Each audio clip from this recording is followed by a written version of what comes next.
You're a disgrace. I'm talking to you guys at the PGMOL. Manchester United 2, Bournemouth 2. Thanks to the most incompetent referee in the Premier League, Stuart Attwell. You're a disgrace to the Premier League, man.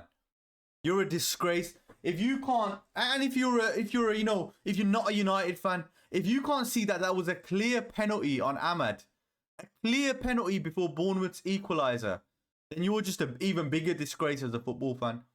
No matter your opinion, your view on Man United, you can't argue against the fact that the foul on Ahmad was a clear stoppage in him going past the defender. That should have resulted in a penalty. Whether you have been awarded a penalty 5 minutes before that, you have to, as a referee, do your job. You can't allow decisions that have been made prior to that point. For example, the penalty that Cunha won. You can't allow that to influence your decision on the next penalty and be like, oh, I've given him one penalty. Let me be more stricter on my next decision if it's in favour of Man United. It's an absolute farce, man. Absolute disgrace from the Premier League officials. Absolute disgrace. Anyone supporting that the foul on Amad Diallo was not a penalty, you as a football fan are a disgrace as well. I'm sick of this, man. I'm sick of this. And I'll give you my flip side to what happened on the other side, where we gave Bournemouth a penalty. I believe that's a red card. Wholeheartedly believe Harry Maguire was in the wrong on such a big occasion for Harry Maguire. He gets recalled to the England setup by Thomas Tuchel, and then he goes and does that.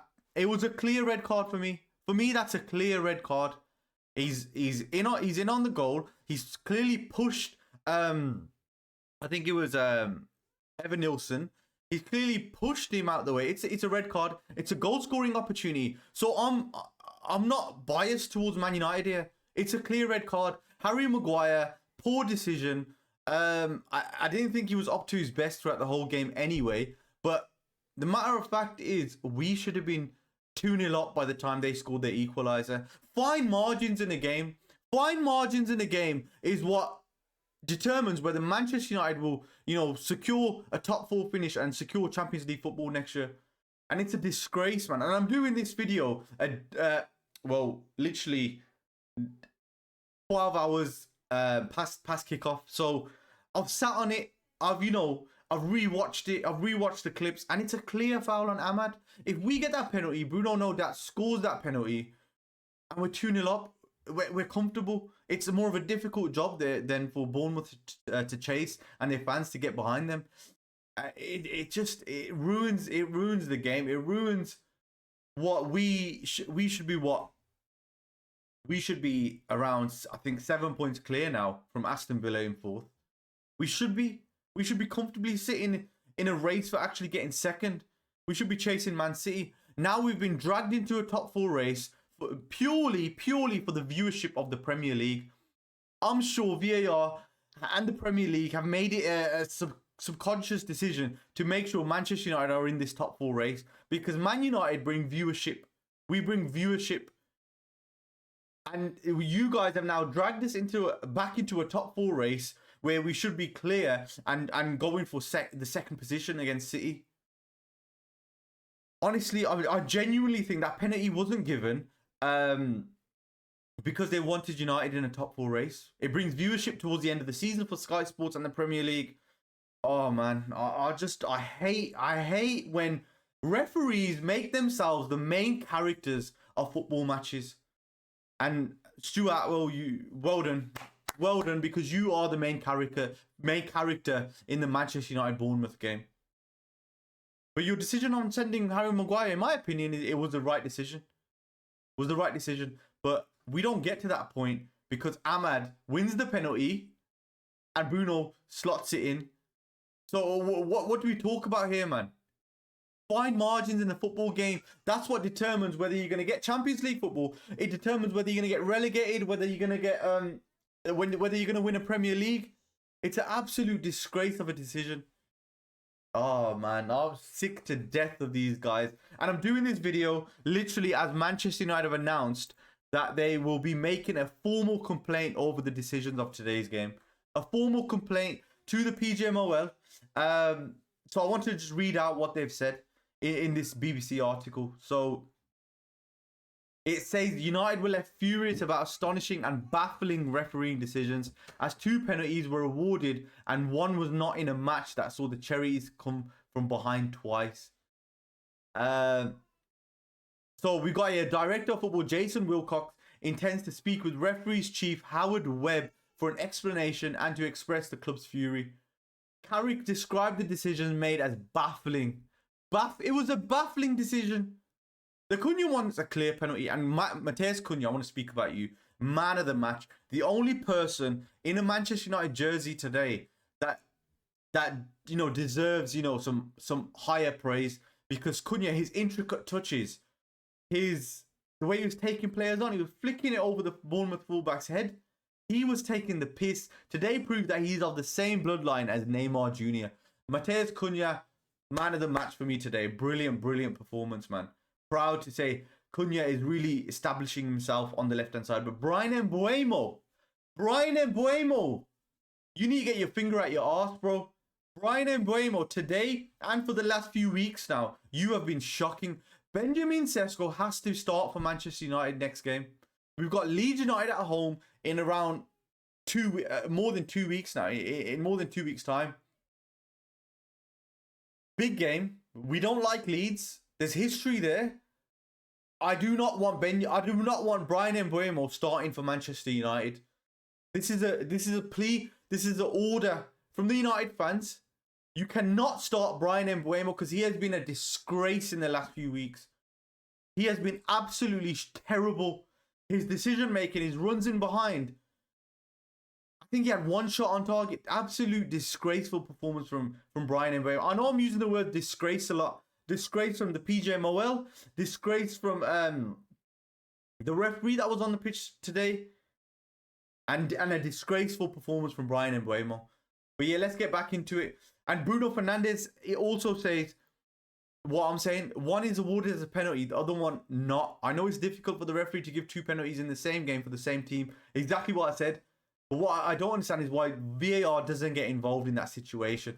Howard Webb, you best come up with a reasonable explanation as to why VAR did not tell the referee to go check his monitor for the foul on Amad Diallo. Because I've had enough, man. This is what is dragging us down into a top 4 race. We should be challenging City for 2nd position. Genuinely, the form we're in, the football we're playing, the way Matheus Cunha is playing, the way Bruno Fernandes is playing, the way Harry Maguire was playing prior to the Bournemouth game, we should be challenging for 2nd. Not dragged into some fucking shitty little top 4 race, man. But disgraceful. I'm going to be intrigued to know what the PGMOL response, Howard Webb's response is to Jason Wilcox and United.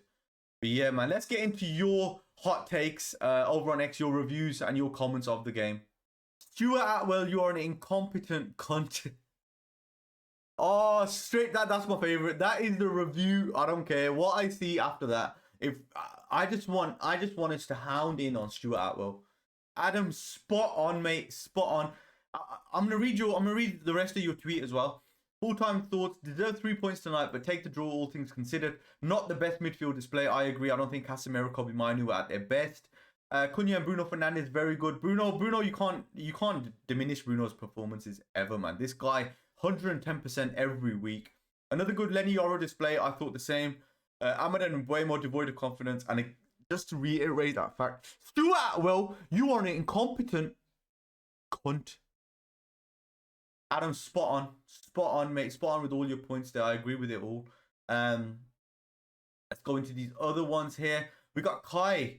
Kai says Carrick has 23 days to make a decision on whom to start between Amad and Mbeumo. Sesko can no longer hold the bench to accommodate any of these two. Cunha has downloaded the left wing role. Amad and Mbeumo have to fight for the right wing spot with Big Ben coming through the middle. Spoke about it literally 2-3 minutes earlier, Kai. Benjamin Sesko, you need to just... Michael Carrick, I'll be honest with you. This is a big decision to make. Whether you stick with Mbeumo down the middle or, put faith in Sesko. Because Sesko, he's coming off the bench and he's performing. You need to put You need to play the player into form. And I say this a lot. We need to play him into form, man. You can't just expect this guy to come off the bench and score a goal, 2 goals. You need to trust Sesko. Play him down the middle and let Mbuemo and Ahmad fight it over on the right wing spot.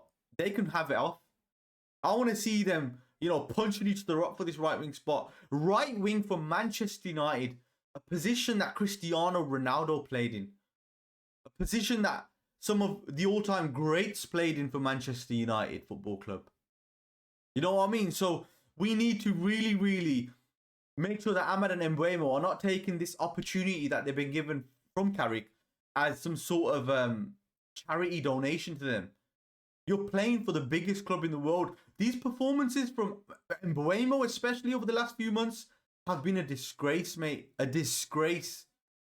And he needs to get his finger out of his arse. I'll be honest, he needs to get his finger out of his arse. Go on to the next spot. I like that from you, Kai, man. United Blood says GTA. Oh, GTA 69 has more chances of coming out early than across from Luke Shaw. You guys know my opinion on this guy, Luke Shaw. I reckon if we tested out all the IQ of the United squad, he comes in last. Low IQ, always loses his focus on games. His mentality is just awful. He doesn't want to win trophies. He doesn't want to put his all in. I never see him give 110%, 120% for this club like Bruno does. Spot on, man. Dallo losing possession when no pressure is applied alongside Dallo. Our fullbacks today were a disgrace. Diogo Dallo, I cut you some slack from Luke Shaw because Luke Shaw has been here for 13 years now and he's still a disgrace. But Diogo Dallo, man, the performances from you are just inconsistent. Inconsistency, man.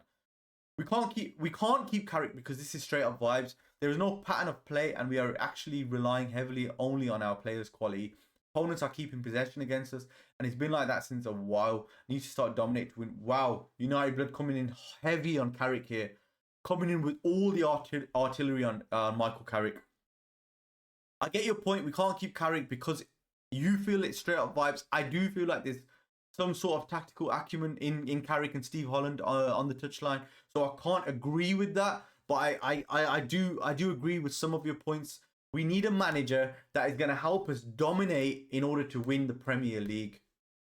And you need a manager with a bit of fight in them. And when I saw that decision over Ahmad and then Bournemouth equalised, I wish I had Fergie. His pulsating red nose. We needed a Fergie on the touchline with his pulsating red nose, pointing the finger at Stuart Attwell, saying, just hounding at him, going in at him, putting pressure on the fourth official on the touchline that's next to him. I wish Carrick had that in him. But not many managers in this game now have it in him. They just don't have that sort of desire to go all in. Fergie had it. Maybe Fergie got away with a lot of those things, but I don't think we'll ever get that with Michael Carrick. But I do feel like he's tactically capable of taking this job. But can he take us from third, fourth to challenging for the league? Can he take us to what Jason Wilcox and co promised us? 2028. Omar Bereda said, Project Premier League title in 2028. Will he be the manager? Big questions over that. Big questions. We'll finish on my guy AG here. Same old story with United. Midfield gassed out around the 70-minute mark and the team lost control. These are games that we should be winning. This club cannot move forward with the likes of Shaw, Maguire and Dallo remain. Bournemouth, to their credit, never stopped running. I agree, AG, man. Bournemouth never stopped. And they don't stop at home. This is why they're unbeaten now for the last 11 Premier League games. They do not stop at home. I think the manager, he's done a great job there. I don't think he should be Man United manager, Iraola. I don't think he should be in the running for Man United. I think he's at a club that fits him well. But I get what you mean. Midfield gassed out around the 70-minute mark. We've got Casemiro, and I don't think the midfield was gassed out as much. I just feel like it's more some poor refereeing decisions have an impact on you mentally. It does have an impact on you, especially when you're playing away from home. So I think, Luke Shaw, man. When you say Shaw just sticks out to me. We cannot move forward with Luke Shaw at left back for Manchester United. I'm sick of this guy, man. I'm genuinely sick of this guy, Luke Shaw. Piss off. from my football club. Please. But yeah, man, I'm furious, man. Stick around. I've got more to come. Please like, comment, subscribe. I'll also be getting some more information over the next few days on Manchester United's transfer window in the summer, and I'll be doing a very detailed video on who Man United will be signing in the summer. So yeah, stick around, and I'll see you down the road.